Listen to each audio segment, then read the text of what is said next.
Decía Pablo, más o menos por el capítulo 8, que en cierta forma podíamos comer de lo sacrificado a los ídolos, ¿no? Y luego platicaba respecto al derecho del apostolado, después de que había dicho que pues en cierta manera, si no tenías esposa y demás, o si te quedabas viudo, mejor era que te quedaras viudo. Y en este caso decía que pues sería mejor no tomar esposa o tomar marido, porque pues los que están casados se preocupan de las necesidades de sus parejas, primeramente, que es parte de nuestro testimonio, ¿no? Es parte de nuestro discipulado también, discipular y dar testimonio de nuestra familia. Y luego, una vez que ha dicho que debes de cuidar de cuando comes de los ídolos, que si para ti no hay ningún problema puedes comerlo, después te dice que si tú estás consciente de que eso que se sacrificó a los ídolos fue en una forma de rito o fue en una forma de entrega o algo por el estilo, pues que mejor te sería no participar de eso. Y cerraba diciendo que porque el que come de los ídolos o el que come de lo sacrificado a los ídolos se hace en un momento dado, así como los de la tribu de Leví se hacían parte de este rito, se hacían parte del testimonio de su fe y demás, comiendo de las ofrendas de lo sacrificado a Dios. En este caso, cuando tú comes de lo sacrificado a los ídolos, también te haces partícipe de eso que se está comiendo, ¿no? Entonces decía Pablo, si para ti no hay ningún problema y tú realmente sientes que es solamente comida y ahora te diste gracias por esto, no hay problema. Pero si es parte de un ritual en el cual estás participando, dando gracias, siendo partícipe de la idolatría, pues mejor apártate de eso, porque el que come de ese tipo de alimento es parte de ese ministerio, es parte de ese testimonio, es parte de esa adoración, ¿no? Es lo que nos está diciendo Pablo en el capítulo 10. Entonces empezamos el 11, y el 11 ya habla un poquito sobre el atavío de las mujeres, el abuso de la cena del Señor y otras cosas que vamos a ver que es muy interesante. Pero lo bueno es que los siguientes capítulos nos enfocan hacia los dones espirituales. Entonces, una vez que entremos a los dones espirituales, vamos a tener un retroceso hacia todo lo que hemos visto respecto a la doctrina de Pablo. En el 3, pero quiero que sepáis que Cristo es la cabeza de todo varón y el varón es la cabeza de la mujer y Dios la cabeza de Cristo. O sea, está la mujer, luego el varón, luego Cristo, luego Dios. Entonces, y obviamente, así como el varón y la mujer son uno, o se separan de sus familias para convertirse en uno, casualmente también cuando Cristo hablaba de que cuando Él estaba en obediencia con Cristo, con Dios, y Cristo relacionado con Dios y entendiendo de Dios y obedeciendo de la palabra y todo esto, y decía que el que lo conocía a Él, conocía al Padre. ¿Por qué? Porque eran una misma persona también. Y cuando nosotros creemos en Cristo, ya a través del Espíritu Santo y a través de los dones espirituales y a través de esto de que estamos en una relación con Dios, una relación con Cristo, también nos volvemos parte de su mismo carácter, lo que decíamos de lo sacrificado a los ídolos. Entonces, si se fijan, es como que una estructuración en la cual Pablo va diciendo, ok, si tú eras parte del rito de lo sacrificado a los ídolos y parece no tener relación con lo que quién se debe de cubrir o no la cabeza en el templo, sin embargo sigue tomando la misma tónica de que pues eres parte de aquello que profesas, eres parte de aquello a lo cual te sujetas, ¿no? De aquel amo al que tú decides servir. Por eso terminaba lo anterior con que el que sirve a dos amos, con uno de los dos amos queda mal, ¿no? No puedes servir al bien y al mal. Entonces por eso no podías comer de lo sacrificado. Y aquí te lo está diciendo de tal manera de que va estipulando cuál es el orden, pero obviamente que ese orden se da a través de una relación que era lo que yo decía, se veía que Cristo era uno con Dios por la relación, se ve que nosotros somos uno con el Espíritu Santo y con Cristo porque somos uno, la mujer con nosotros, y es parte de ese cuerpo, ¿no? Es parte de la iglesia, pero a la vez es parte de ese cuerpo primitivo o primerizo, que es el que se formó a través de los decretos establecidos por Dios, ¿no? De cómo debemos de estar unidos y depender unos de otros. Y aquí sucede la misma paradoja del que fue primero, si luego la gallina, ¿no? Y dice porque pues la mujer está sujeta al hombre porque él es cabeza según el orden que Dios dice, pero también el hombre está sujeto o depende de la mujer porque el hombre nace de la mujer, ¿no? ¿Sí me explico, verdad? Pero todo, sí. si dijéramos que acá fue primero si el huevo o la gallina, diríamos, pues Dios primero hizo la gallina y lo hizo el huevo. ¿Por qué? Pues porque primero hizo al hombre y luego nos hace de nacer de mujer, ¿no? ¿Sí me explico, verdad? O sea, así es. Podría ser igual de explicativo. Entonces, sucede así, ¿no? Dice, todo varón que ora o profetiza con la cabeza cubierta, atenta contra su cabeza, dice, afrenta su cabeza. Pero la mujer que ora o profetiza con la cabeza descubierta, afrenta su cabeza, porque lo mismo es que si se hubiese rapado, ¿no? O sea, no tiene, en pocas palabras, no tiene la autoridad ni la presencia delante de Dios si ella no cubre su cabeza. Tal vez porque estábamos hablando de que Pablo era muy ortodoxo, era muy letrado, era muy preparado, y Pablo lo estaba diciendo en base a el por qué existía un velo para las mujeres en la iglesia primitiva, ¿no? En la religión judía. Cuando el Señor Jesucristo viene, en parte de su doctrina dice, ya no hay ni hombre, ni mujer, ni griego, ni esclavo, ni judío, dice, sino que todos somos uno delante de Cristo, todos somos la misma persona delante de Cristo.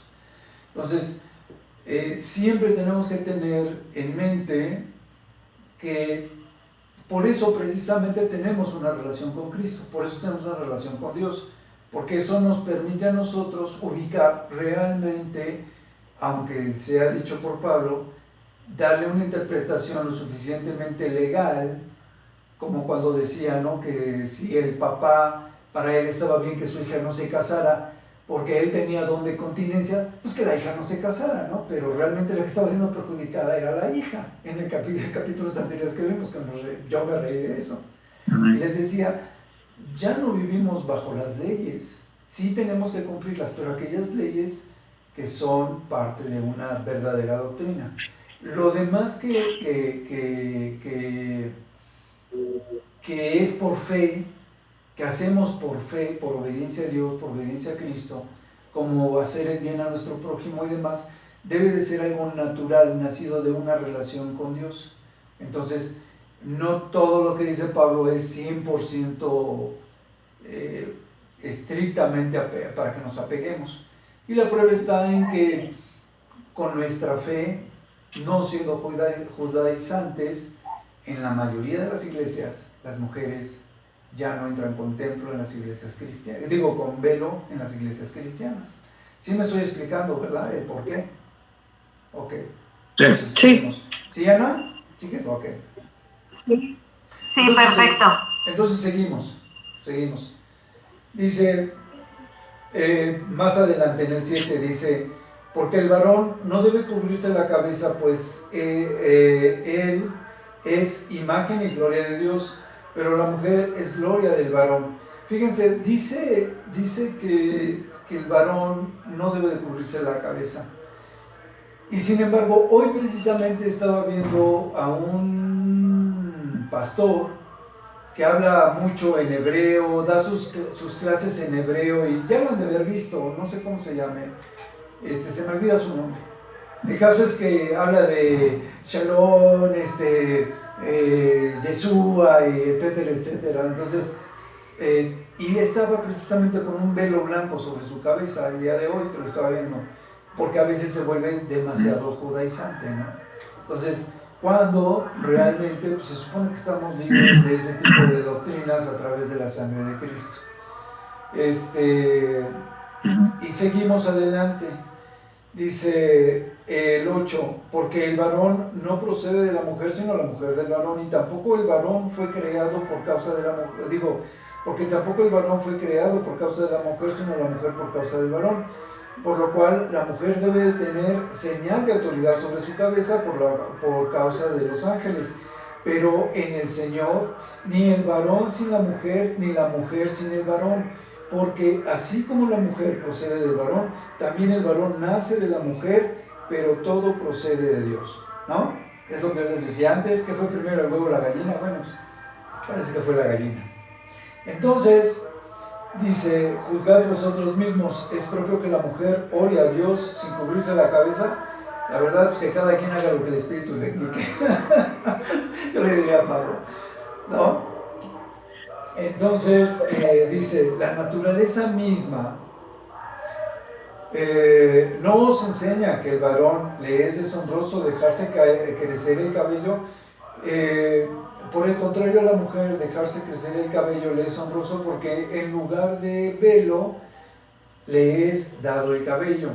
Y entonces yo diría, bueno, entonces si ya tiene velo, ¿por qué debe de cubrirse la cabeza? Pero pues no me gusta, como dijo para cerrar Pablo, no me gusta tener contienda ni disensión, porque pues nada más es educarnos. Y la idea de leer esta parte, que vamos, siempre leemos todo, la idea de leer esta parte es que realmente vemos que Pablo estaba hablando de ciertas doctrinas que se acostumbraban en el tiempo antiguo, y que a través del tiempo, pues la misma liberalidad, no libertinaje, la misma liberalidad que nos ha dado el Señor Jesucristo a través del Espíritu Santo, de poder entender y razonar las cosas como son, nos ha permitido saber que los que no tienen cabello como un servidor, y las mujeres que entran a la iglesia sin velo, pues la verdad, somos iguales delante de Dios.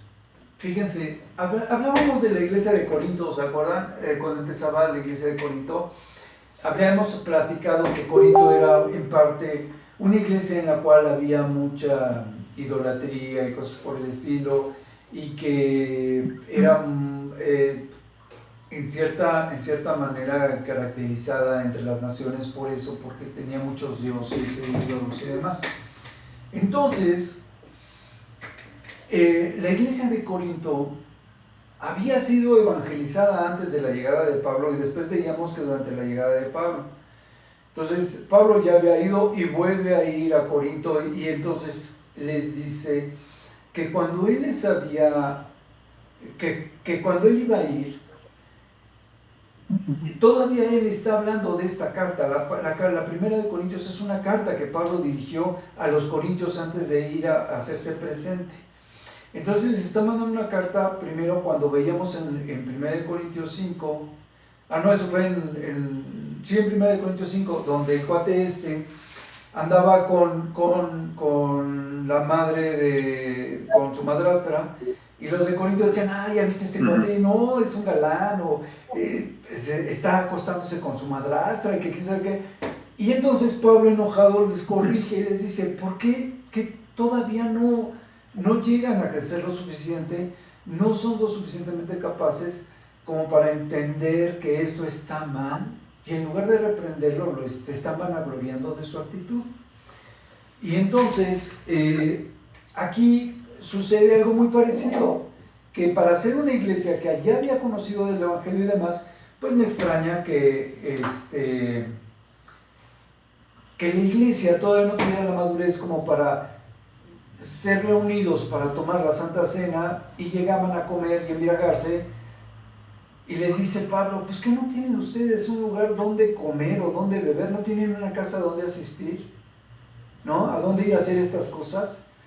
Se suponía que la Cena del Señor era de lo más sagrado que existía, ¿no? Porque era cuando ellos reafirmaban sus votos para dar testimonio de la muerte de Cristo en carne, comiendo el pan, dando testimonio de su fidelidad, de su obediencia, de cómo, habiendo sido Dios, se hizo carne para ser tentado en todo lo que nosotros fuimos tentados, y haber salido victorioso de esa de esa prueba. Y por otro lado, haber recibido la sangre de Cristo a través de la Santa Cena, volver a ese ritual que daba testimonio de la toma de la sangre de Cristo, la cual nosotros estábamos aceptando para perdón de nuestros pecados. Y es lo que hacemos nosotros cada Santa Cena, ¿no? Dar un reconocimiento a nuestro Señor Jesucristo por esa entrega, por esa conversión de Dios a hombre, haber pasado y ser tentado en todo lo que los hombres son tentados. Jesucristo fue tentado, lo dice la Biblia, y haber salido victorioso y haber sido obediente hasta la muerte y muerte de cruz, porque así lo dice la Biblia, y después nosotros haber sido salvados por el sacrificio y la sangre de Cristo. Entonces, siendo ellos ya habiendo entendido esta parte, así como nosotros la tenemos presente, ¿cómo es posible que pues llegaban a atragantarse antes de que se acabara el pan, yo creo, y embriagarse antes de que se acabara el vino? Y entonces les dice Pablo, ¿qué pues en el 22? Dice, pues ¿qué? ¿No tenéis casas en que comáis y bebáis? ¿O menospreciáis la iglesia de Dios? O sea, pues, son los hermanos, me importan poco, que hagan lo que quieran. Dice, ¿no? ¿O menospreciáis la iglesia de Dios y avergonzáis a los que no tienen nada? Ya os diré, os alabaré, en esto no os alabo, dice. Yo creo que eso está pues bastante claro. ¿Alguien quiere seguir recortando a los corintios? ¿Quiere seguir hablando mal de ellos? De hecho, ves que dice en uno de los versículos que está bien, vaya, que haya esas divisiones. En cierta forma está bien. ¿Por qué? Porque entonces se va a ver quién es verdaderamente el que está en Cristo, vaya. Sí. Y quién no. O sea, hasta eso, ese es bien explícito Pablo. Sí. Entonces, hasta eso dice, hasta ahí va bien, pero de que hagan esas cosas, pues eso no es la cena del Señor. De eso no se trata, eso no es así. Y obviamente, pues dice que eso pues no lo alaba, ¿no? Definitivamente no. Que está pasando, sí, pero de que no debe de ser, pues no. Bueno, y cuando lleguemos a la parte, porque vamos a seguir adelante, cuando empiece a hablar sobre los dones espirituales, que la iglesia, a pesar de esa situación, a pesar de la situación contraria que acabamos de platicar de este cuate que se acostaba con su madrastra, la iglesia tenía un nivel de dones espirituales y demás que ya está comentando Pablo. Y entonces dices, oye, o sea, fíjate, tenían dones espirituales, interpretación de lenguas, sanidad, y etcétera, etcétera.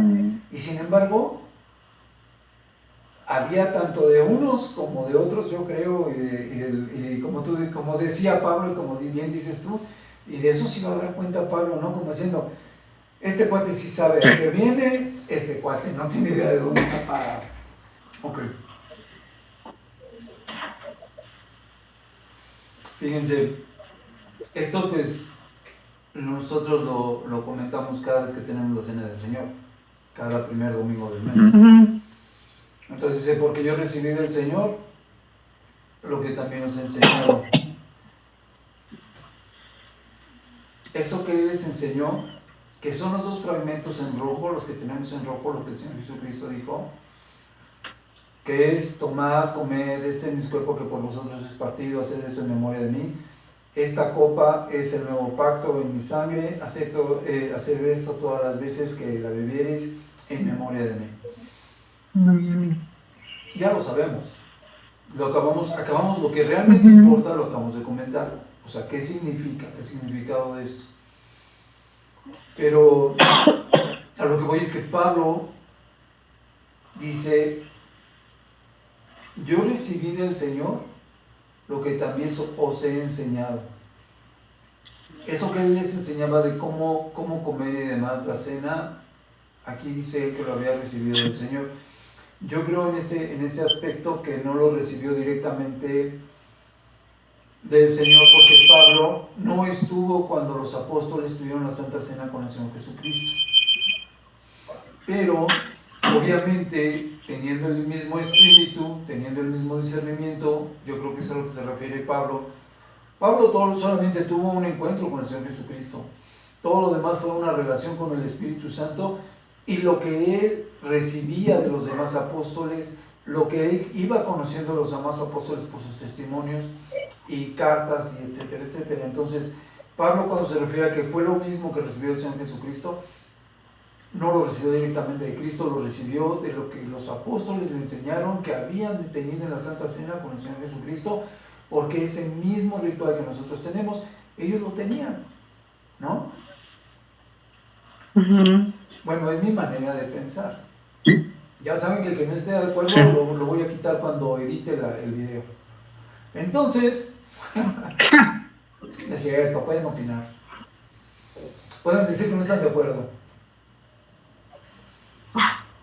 Entonces, pues yo creo que esto es la parte importante. Todo lo demás, como decimos, ya lo conocemos.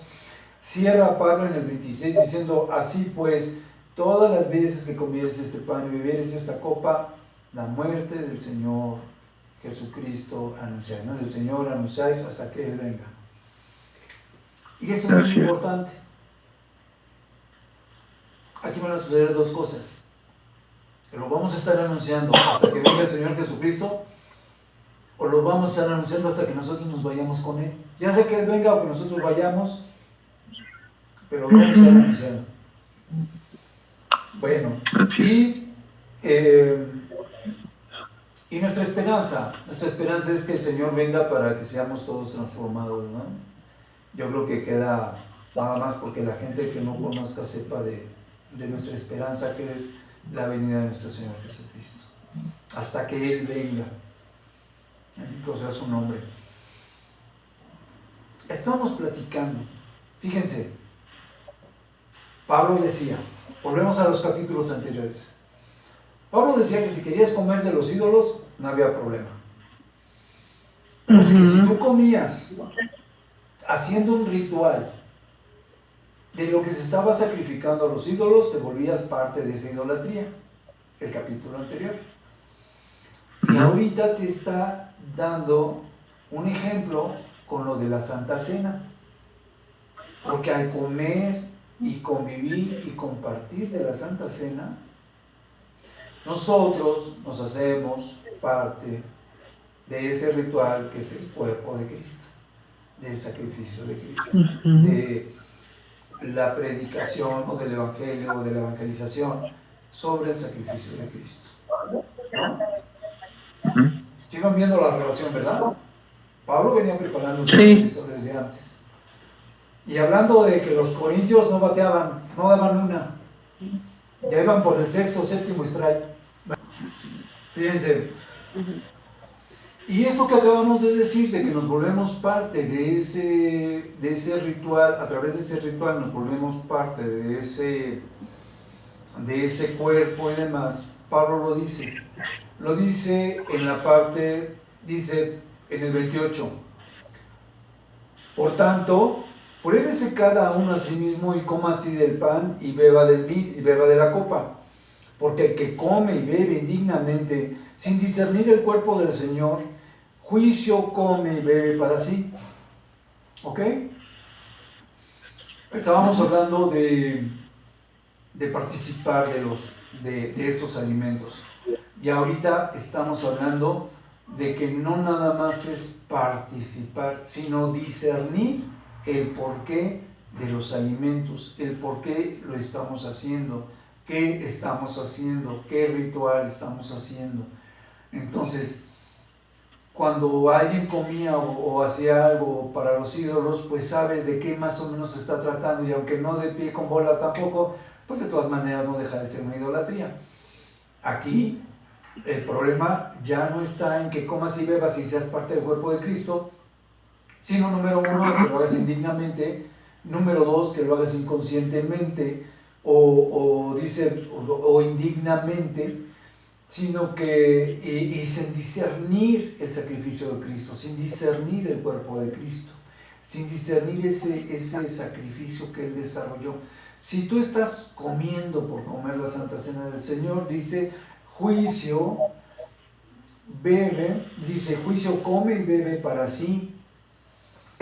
Dice por lo cual, es que estoy chupando dulce, por lo cual, dice, hay muchos enfermos y debilitados entre vosotros y muchos duermen. O sea, unos estaban, como dice, unos estaban ahí entre vosotros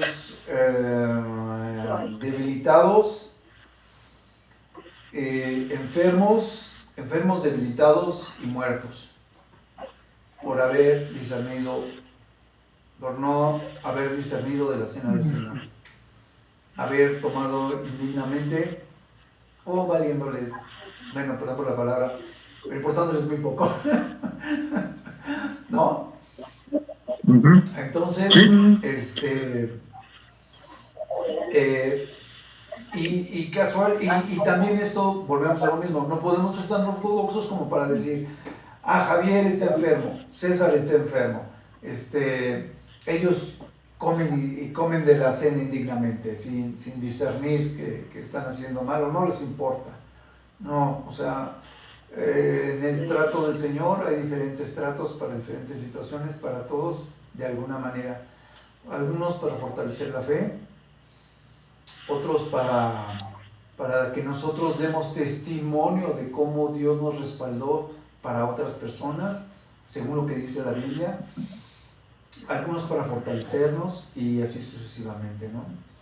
Entonces, bueno, dice así, ¿no? Dice, si pues nos examinásemos a nosotros mismos, no seríamos juzgados, mas siendo juzgados somos castigados por el Señor, que aquí lo que yo les decía, si nosotros dijéramos, oye, esto que estoy haciendo está mal o demás, pero si no nos importa, si no le damos el valor que tiene, y dicen, no importa, es la cena del Señor, atraemos juicio para nosotros. ¿Ok? Entonces, fíjense, a pesar de que decíamos de que los alimentos en un ritual te condenaban dependiendo de la fe que tuvieras sobre lo que estabas haciendo, en este caso se vuelve a constatar. Si tú estás participando de la cena del Señor y realmente no tienes una buena relación, una buena fe, no estás seguro, pues mejor no comas de la cena del Señor. Te lo aconsejo por salud propia. ¿No? Por tu salud. Por tu bien, más te valdría no comer. Ok. Y pues mucho menos irte a atragantar, irte a emborracharte, ¿no? Que dice, bueno, ya ni para qué les platico, yo creo que es obvio. Dices, si por tomar inconscientemente estás condenado, imagínate si te vas a emborrachar o a atragantarte. Sí, no. No sabes a lo que vas. Bueno, seguimos. Dice, mas siendo juzgados, somos castigados por el Señor para que no seamos condenados con el mundo. El Señor nos juzga, nos castiga, porque si estamos conscientes de, yo les decía, de la muerte de Cristo y lo que Cristo hizo por nosotros, en ese momento ya somos salvos. Decíamos que ni la fe ni la salvación se pierden, ¿se acuerdan? Ni los dones. Dicen ni los dones, sí, creo que dicen ni los dones. Ni los dones, ¿qué es lo que sirve? No son irrevocables. Ni la salvación ni los dones son irrevocables. Entonces, si no me recuerdo, es lo que dice la Biblia. El caso es que si la salvación es irrevocable, decíamos que efectivamente es irrevocable, pero cuando realmente eres salvo, cuando has tenido un discernimiento, has razonado que Cristo murió por ti, por tus pecados, y estás pretendiendo esa relación, estás consciente de la existencia de Dios, estás consciente de la existencia de Cristo, es cuando tú no pierdes la salvación. Mientras tanto, pues si no eres un verdadero cristiano, pues tampoco eres verdaderamente salvo, ¿no? Obvio. Ok. Y bueno, de eso es de lo que está hablando aquí. dice que vamos a hacer, si eres realmente salvo, pero estás tomando muy a la ligera la cena del Señor, entonces vas a ser juzgado por Dios, de tal manera que puedes enfermarte, puedes padecer o puedes morir, y a fin de cuentas vas a ser salvo, porque aquí lo dice, vamos a ser juzgados y para que, dice, para que no seamos condenados. Estoy leyendo el 32, dice, sí, el 32, dice, para que no seamos condenados con el mundo. ¿Ok? Va, seguimos. Así que, hermanos míos, cuando os reunís a comer, espérense unos a otros. Si alguno tuviese hambre, coma en su casa, para que no os reunáis para juicio. Mas las demás cosas las pondré en orden cuando yo fuere. Después sigue el 12, dice, dones espirituales. Fíjense, les decía yo que Pablo les estaba mandando una carta a los corintios, diciéndoles que él iba a ir. Ya les había reprendido por el chavo y por cómo tomaban la Santa Cena. Además dice, todos los demás detalles, bueno, pues cuando yo vaya los voy a ver con ustedes, porque de plano están bateando mal, están bateando 90, de 90 malas 90. Entonces, dice así, ¿no? Empieza a hablar sobre los dones. Y cuando empieza a hablar sobre los dones, les dice en el 3, les hago saber que nadie que hable por el Espíritu de Dios llama anatema a Jesús. Imposible. No podemos decir que Jesús no existe, que Jesús es una mentira, que Jesús es irreal, porque el Espíritu de Dios está en nosotros. ¿No? Y el Espíritu da testimonio a nuestro espíritu de que somos hijos de Dios. Lo dice, creo que Romanos 8. Entonces, dice, nadie puede llamar a Jesús y nadie puede llamar a Jesús Señor sino por el Espíritu Santo, por supuesto.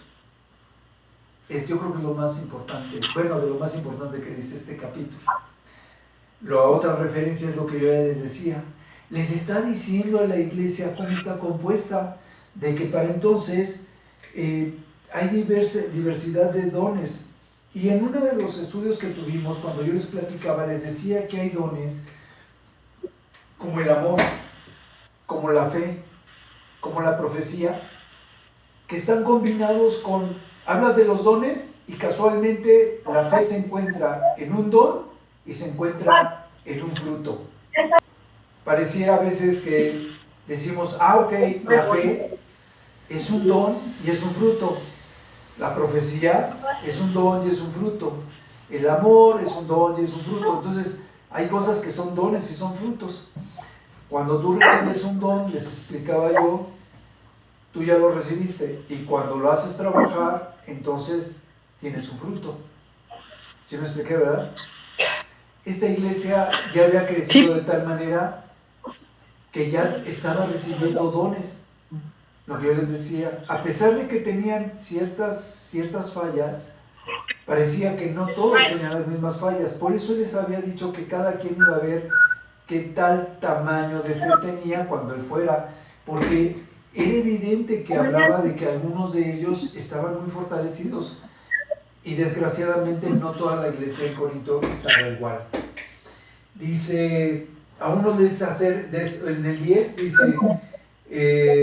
dice en el 9, a otro fe por el mismo espíritu, a otro sanidades, a otro hacer milagros, a otro tener profecía, a uno tener discernimiento de espíritus.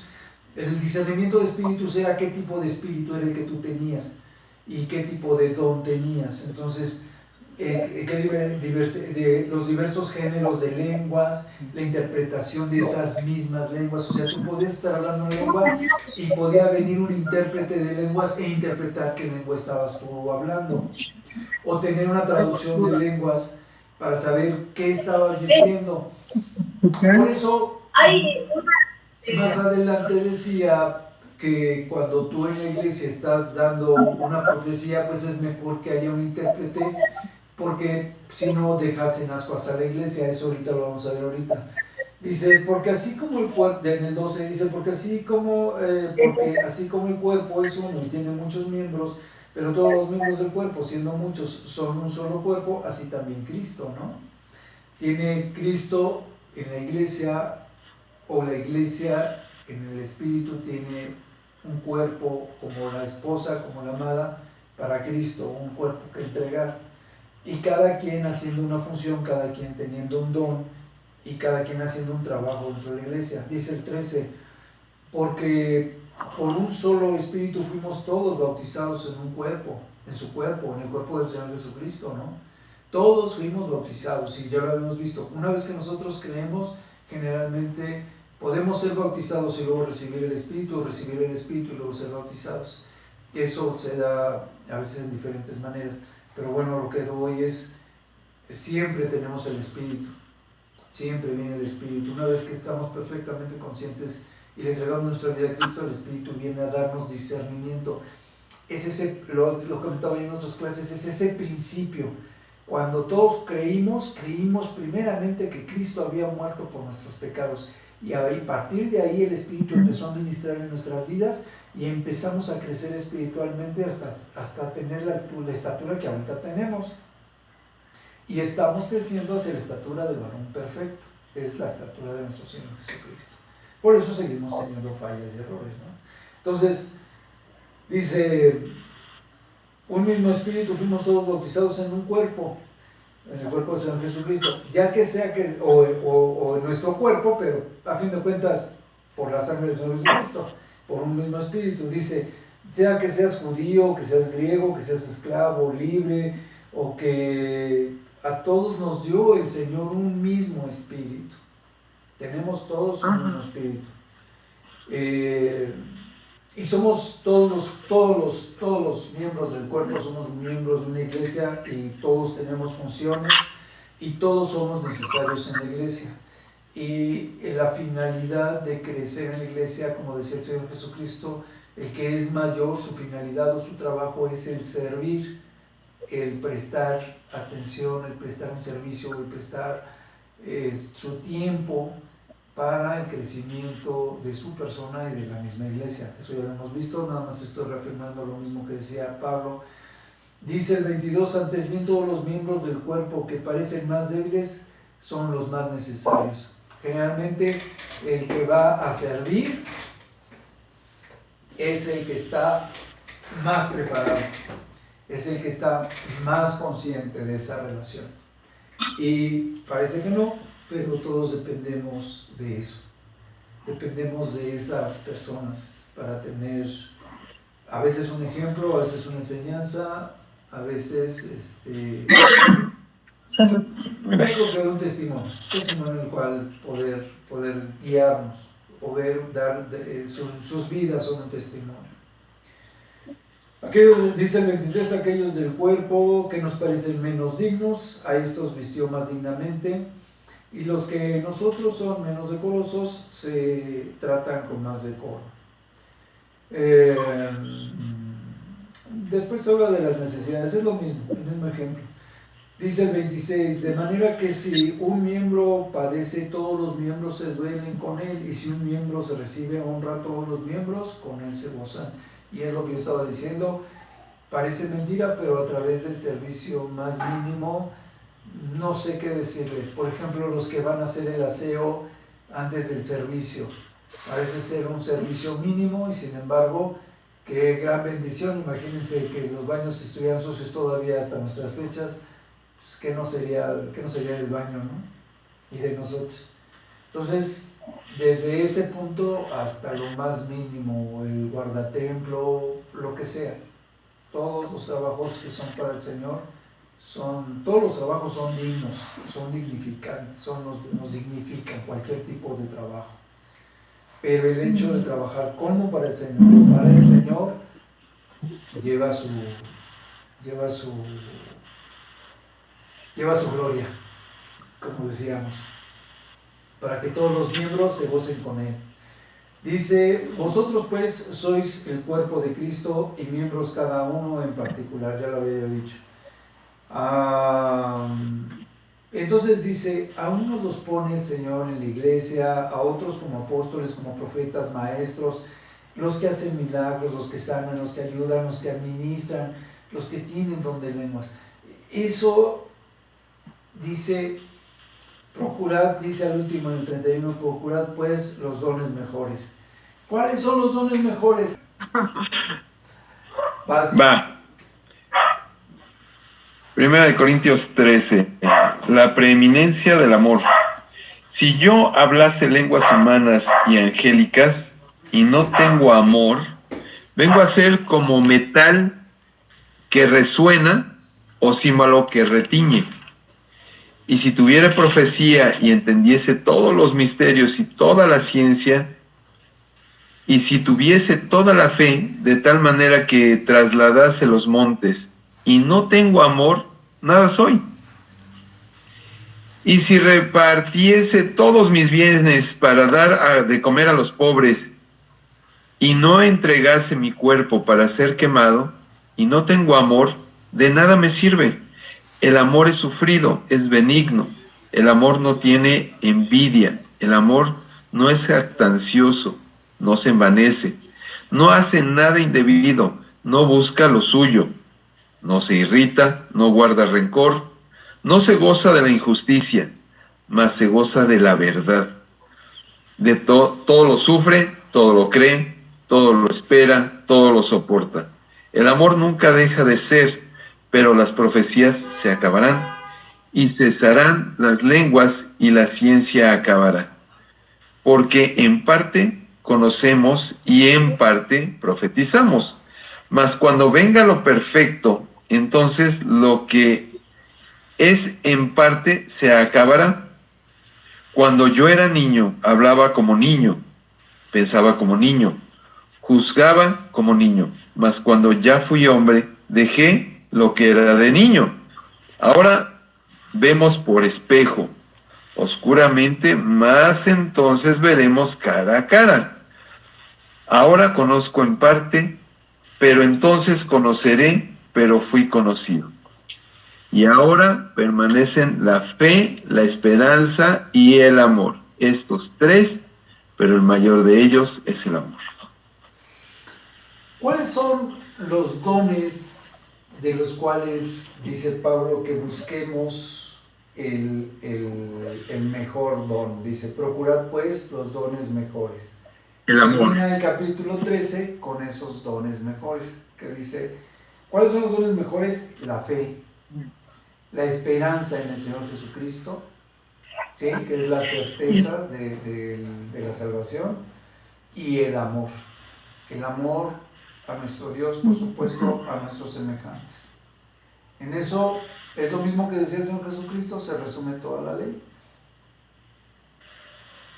¿no? Sí. Entonces, porque la ley, el primer mandamiento es amarás a tu Dios por sobre todas las cosas y con todo tu corazón, tu alma, tu mente, etc. Y el otro era amarás a tu prójimo como a ti mismo. Entonces aquí está hablando del amor, que es lo mismo. Y dice, ¿cuáles son los tres dones que debes, o los dones mejores de los que estaba hablando anteriormente? Pues es la fe, la esperanza y el amor, ¿no? Ajá. Entonces, de lo que es el amor y lo demás, pues ya lo vimos, está de que el amor es uno de los mejores dones y debes de procurar. Y hay una parte donde el Señor dice que procures los dones y que si tú le pides con fe a Dios, no dudando, porque a Dios no le gusta que duden, que Dios te va a dar lo que tú le pidas. Ya lo hemos platicado en varias clases. Entonces, si te falta amor, si no lo entiendes, si no lo dominas, pídele al Señor que te dé el discernimiento de amor, que te dé la comprensión, que te dé la sabiduría de cómo manejar, cómo crecer en el amor, cómo ser de amor para tus semejantes, etcétera, etcétera. Tal vez un testimonio de amor, como le estaba yo diciendo, ¿no? Como poder tener un testimonio de amor. También eso lo podemos ver. Dice el 9. Ay, no, ¿para qué me los quité si de lejos no veo sin lentes? Dice, porque en parte conocemos y en parte profetizamos. Entonces, ya había hablado él del amor y que el amor es lo mejor y etc. Pablo deja esto de los dones, porque ya había hablado de las profecías y demás, y dice, porque en parte estamos conociendo, pero en parte profetizamos. Y eso lo dice la Biblia porque a veces la gente en sus profecías mete parte de lo que conoce y no es realmente una profecía, es un invento guajiro que nunca tuvo una confirmación de profecía y que dice, no, el Señor me dice que Javier ya se va a curar de sus mareos y que nada más que deje a Angélica de cachetearlo y cosas por el estilo, entonces, y se le van a pasar. Y entonces, y no es verdad, ¿no?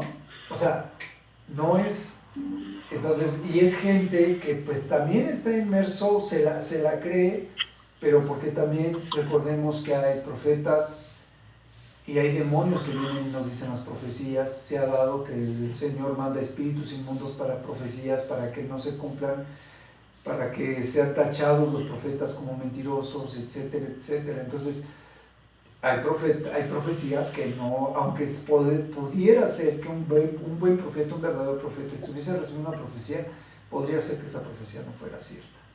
Entonces, porque sucedió en los mejores profetas, podríamos decirlo. Dice, no en los mejores, pero sí ha sucedido en varios profetas que aún eran profetas del Señor. Dice, mas cuando venga lo perfecto, que es el Señor Jesucristo, con ese ministerio, con esa claridad, el discernimiento, el esclarecimiento de todas las cosas que tenemos actualmente dudas, cuando venga lo perfecto, ya me perdí otra vez, sí, ya. Entonces, lo que es en parte se acabará, conoceremos todos los detalles y podremos crecer a la estatura del varón perfecto. Cuando yo era niño, hablaba como niño, pensaba como niño, daba clases como niño, juzgaba como niño, juzgaba como niño. Mas cuando ya fui hombre, dejé lo que era de niño, ¿no? Y le está haciendo la misma comparación. Cuando nosotros empezamos a creer, sabemos que somos pequeñitos en la fe, somos niños. Conforme nos vamos dejando llevar por el Espíritu, lo que yo decía, van pasando los años y nos vamos haciendo fuertes, nos vamos haciendo coherentes, consistentes, tenemos una verdadera relación, tenemos un verdadero discernimiento, entendemos de qué se trata, de tener una relación con el Señor. Y de eso mismo habla nuestro crecimiento. Y lo mismo pasa porque cuando estemos a la estatura del varón perfecto, entonces cuando venga lo perfecto, pues entonces lo que ahorita pensamos, lo que ahorita decimos, los errores de interpretación que tenemos, los vamos a ver perfectamente y claramente, ¿no? Ok, y después dice, ahora vemos por espejo, oscuramente, más entonces veremos cara a cara a nuestro Señor Jesucristo. Ahora conozco en parte, pero entonces conoceré como fui conocido. Ok, y ahora, pues ya lo habíamos dicho, permanece la fe, la esperanza y el amor, ¿no? Veníamos hablando de que lo más importante era la fe, la esperanza y el amor. Pablo les empieza a decir de respecto a que ya del resto de los dones, como el hablar en lenguas específicamente, pues era necesario que alguien lo hablase en una lengua que pudiese ser interpretada. Que si tú tenías don de lenguas, pero no tenías la interpretación, tenías que orar pidiendo la interpretación para que al tener la interpretación tú pudieras interpretar tu propia lengua y primero, al haber expresado tu oración en lengua, después pudieras dar la oración en la lengua que los demás hablaban para que no causaras confusión y mucho menos discordia en las nuevas personas que estaban llegando a la iglesia. Por otro lado, dice que por ese lado él prefiere, más que pidas hablar en lenguas o más que la interpretación de lenguas, que pidas el profetizar, porque cuando tú haces una profecía y como yo decía, esa profecía tiene una confirmación, la persona a la cual tú le estás diciendo, Dios te está diciendo que tú sufres esto, esto y esto, y viene otro y le dice el Señor que no te preocupes y que vas a sanar y que etcétera, etcétera. Eso hace que los nuevos vean que realmente Dios los esté escuchando, ¿no? Generalmente hay una oración previa de muchas gentes que piden confirmación a Dios cuando antes de ir a una iglesia, y se llevan muchas veces una grata sorpresa cuando el Señor les confirma, y de eso es de lo que habla en parte aquí en 1 Corintios 14. Dice que el hablar en lenguas es como si tú tuvieras un silbato o un objeto o una trompeta, que si no sabes manejarla o no tienes el don para manejarla, pues estás dando sonidos inciertos que la verdad pues, la gente va a decir por favor que lo callen, ¿no? No va a pedir interpretación, no va a que te callen, ¿no? Entonces, así también nosotros, dice, si anhelas los dones espirituales, dice el 12, procura abundar en ellos, porque mientras más dones tienes, como el de profecía, el de lenguas, interpretación de profecía, también puedes tener sanidad y otros de los cuales se habían hablado, y eso permite que la iglesia crezca. Así como el don de profecía hace crecer la iglesia y la fortalece, también los demás dones, todos, tú puedes pedir los que quieras, pero como decía yo, debes de pedir con fe, número 1. Y luego 2, les decía, porque a veces Dios no te contesta, y lo dice ese mismo capítulo que dice, pues no piden con fe, también dice, y luego piden y piden mal y piden para las cosas que son para su vanidad, o para, lo dice sus inconcupiscencias o algo así, o para, y que son pues para la vanagloria de uno, ¿no? Si no le estás pidiendo un don para trabajarlo en la iglesia, con la intención de trabajar para la iglesia, pues no lo pidas, porque no te lo van a dar, o pídelo, pero no te lo van a dar, ¿no? Los dones deben de tener una finalidad de servicio, nada más. Así sea el de sanidad, o sea, debe ser para servir y para testimonio de la iglesia. Igual la profecía. Todos los dones tienen una misma finalidad. Ok. Diríamos que tiene 3 finalidades, ¿no? Número 1, alabar a Dios. Número 2, dar gloria y testimonio de Dios. El otro es servir, y el otro es trabajar para la obra de Dios. Está trabajando con ese servicio. Ok, y dice el 15, que pues oraré con el espíritu, oraré también en el entendimiento, cantaré con el espíritu, pero también cantaré con el entendimiento.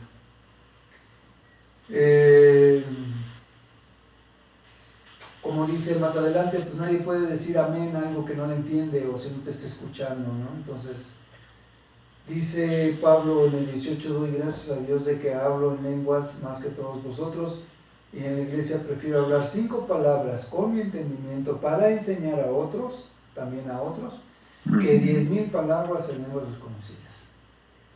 Yo creo que esa es la parte, el ejemplo claro. Hermanos, no seáis niños en su modo de pensar, sino sed niños en la malicia, pero maduros en el modo de pensar. Después ya dice que precisamente decía, en otras lenguas y con otros labios hablaré a este pueblo, y ni aún así me oirán, dice el Señor. Cuando hablaba de que a los mismos judíos en otras lenguas y con señales y demás, les iban a hablar y ni aún así oían, no, seguían con los ídolos, como lo veíamos en clases anteriores, seguían idolatrando a los ídolos que habían traído de Egipto o de otros lados, ¿no? Los mismos corintios seguían creyendo en Cristo, pero también no terminaban de dejar sus doctrinas, no terminaban de dejar sus modos de ser, y seguramente también tenían por ahí algunos de los otros ídolos que antes adoraban. Entonces dice el 22, así que las lenguas son por señal, no a los creyentes, sino a los incrédulos, pero la profecía no es para los incrédulos, la profecía es para los creyentes. Porque en primer lugar, si hablamos, por ejemplo, de la venida, nuestra esperanza, que es la venida del Señor Jesucristo, y le decimos a un inconverso de esta esperanza, que todavía ni siquiera cree en Cristo, pues mucho menos va a saber de qué rayos estamos hablando, en pocas palabras. No puede conocer nuestra fe. Así es. Dice, así que si toda la iglesia se reúne en un solo lugar y todos hablan de lenguas y entran y quedan los otros, van a decir, pues estos están locos. Pero si todos profetizan, entonces estas personas pues, pueden venir a ser salvos y pueden ser librados de juicio. Dice, Están locos. así es. Me vino el título de un libro, pero lo leí. Dice, lo oculto de su corazón se hace manifiesto y así, o sea, lo que ellos traían, como yo les decía, ese dolor, eso que les redarguía, eso que los acercó, eso con lo que fueron a probar al Señor, eso es manifiesto a la gente que profetiza y dice, tú tienes esto y te está sucediendo esto. Y dice,